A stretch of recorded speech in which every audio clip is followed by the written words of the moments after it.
ওই ছবিগুলোর ব্যাপারটা নিয়ে তো? ওই ব্যাগটা আমার কাছে কেন ছিল সেলিন তোমাকে বলে দিয়েছে? হ্যাঁ, বলেছে। তোমার হাসির কারণটা কি জানতে পারি? তোমাকে মিথ্যে বলেছে বলে তুমি ওকে অনেক কষ্ট দিয়েছো। এখনো এতটাই ভয় পায় যে সবকিছুর জন্য তোমার কাছে ব্যাখ্যা দিতে বাধ্য থাকে।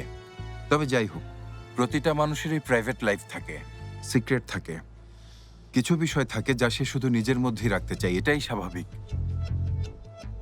তুমি ওকে অস্বাভাবিক করে দিয়েছো। দেখো বুরাক, কোম্পানিতে তুমি যা যা করেছো এর জন্য তোমাকে বোর্ডের কাছে জবাবদিহি করতে হবে। তবে তুমি যদি আবার সেলেনকে কোনো বাজে বিষয়ে জড়াও তাহলে কিন্তু আমি চুপ করে বসে থাকবো না। অফিসে তুমি ওর বস, ঠিক আছে, কিন্তু কাজের বাইরে সেলেনের সাথে তুমি সময় কাটানোর চেষ্টা করবে না। আর আজকের পর আর কখনো তুমি আমার বাড়িতে আসবে না, ঠিক আছে? ঠিক আছে। এত শীঘ্রই ওটা তোমার বাড়ি হয়ে গেল? স্বাস্থ্যকর অল টাইম হানিকম, সব সময় অল টাইম হেলদি লাইফ।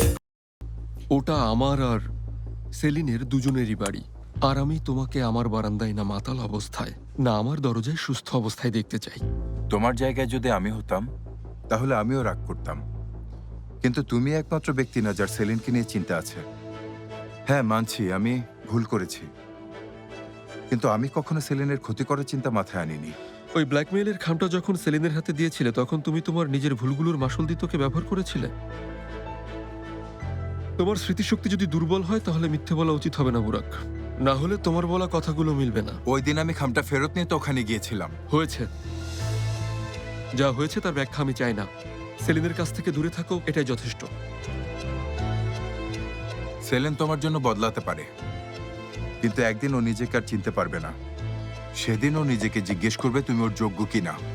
তুমি ওর চারপাশে যে সীমারেখা আঁকছো সেই সীমারেখায় ওকে তোমার কাছ থেকে দূরে নিয়ে যাবে, আমি না।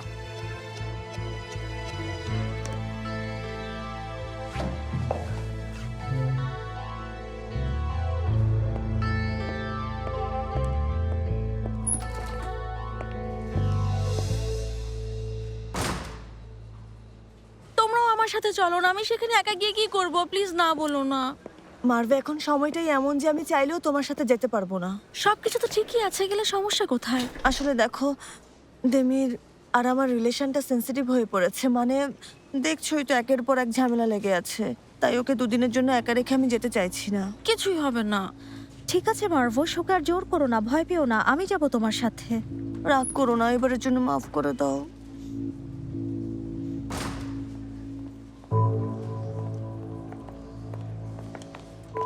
Good morning everyone. Good morning. Miss এইলোল, এগুলো কি? আমার রুমের জন্য কিনেছিলাম। ভাবছি এগুলো এমন জায়গায় রাখবো যাতে সবাই ইউজ করতে পারে।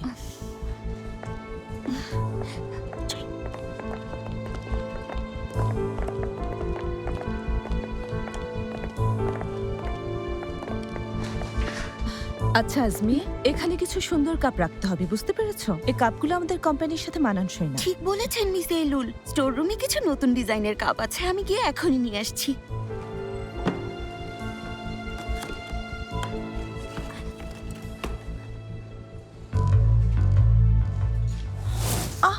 এটা তো অন্যরকম একটা জিনিস। দেখে তো মনে হচ্ছে কোনো ল্যাবরেটরির পরীক্ষা নিরীক্ষার জিনিস। কি এটা? সিফন।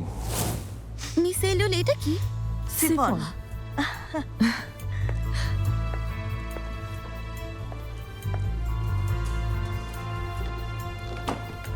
বাহ, কি কিউট দেখতে। মার্ভে, এই কালারটা দেখেছো? হ্যাঁ, সত্যি অনেক সুন্দর। আরে দারুণ একটা জিনিস, অনেক কিউট দেখতে। এটা জাপানের ট্রেডিশনাল টি সিরিমনি থেকে আনা। এটা গ্রিন টির জন্য। জানি। কালারটাও কিন্তু অনেক চমৎকার। আসলে এই জিনিসগুলো খুব তুমি সুন্দর। রাখতে পারো। না না, বলেছেন, অনেক খুশি হয়েছি, আমার এটার দরকার নেই। দরকার না হোক, এটা তোমার পছন্দ হয়েছে, প্লিজ তুমি এটা রাখো। আমার কাছে আরো একটা আছে, আমি ওটা অফিসে নিয়ে আসবো। Thank you so much miss এইলুল। তুমি নিয়েছো, খুব খুশি হয়েছি।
এই কাপটা তো আরো বেশি কিউট।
আমি তোমার কাছ থেকে এটা আশা করি না যে তুমি আমাকে বুঝবে বা ক্ষমা করবে। শুধু মনে রেখো আমি যা করেছি তার খুবই প্রয়োজন ছিল। I am sorry Timir. Good bye.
এটার কালারটা দাও, সুন্দর তাই না?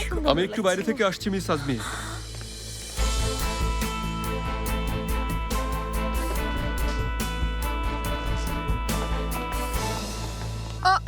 একটু পরে মুহাররম সাহেব চলে আসবেন আর তুমি এখন এই অ্যাপ্রন পরে ঘুরে বেড়াচ্ছ।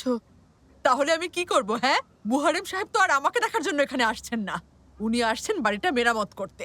আমি মানছি তোমার বয়স হয়েছে, কিন্তু মুহাররম সাহেব আসবে বলে তুমি যে খুশি হয়েছো সেটা তো ভালোই লুকোচ্ছ। আরে ছাড়ো, সবার কিছু লুকোতে হবে না। মনে রেখো এটাই কিন্তু শেষ সুযোগ। আরে তুমি এসব কি বলছো ফিরুজে? তুমি এমন ভাবে কথা বলছো যেন মনে হচ্ছে আমি কার অপেক্ষায় পথে বসে আছি। বাজে বকছো।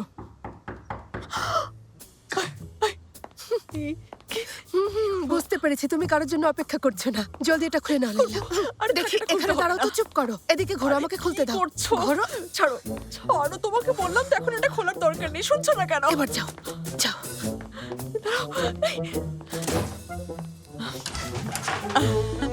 আরে মুহাররম সাহেব ভেতরে আসুন, অনেক খুশি হয়েছে, আসুন আপনাদেরকে ধন্যবাদ। ভেতরে আসুন না। বসুন। কেমন আছেন? ভালো।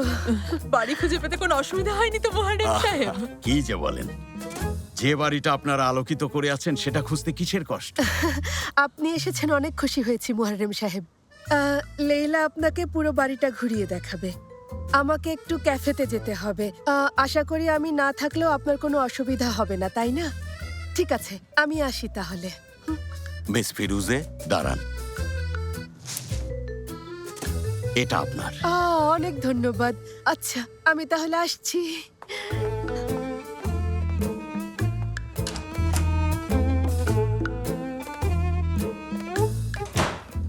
আর এই সবগুলো আপনার জন্য।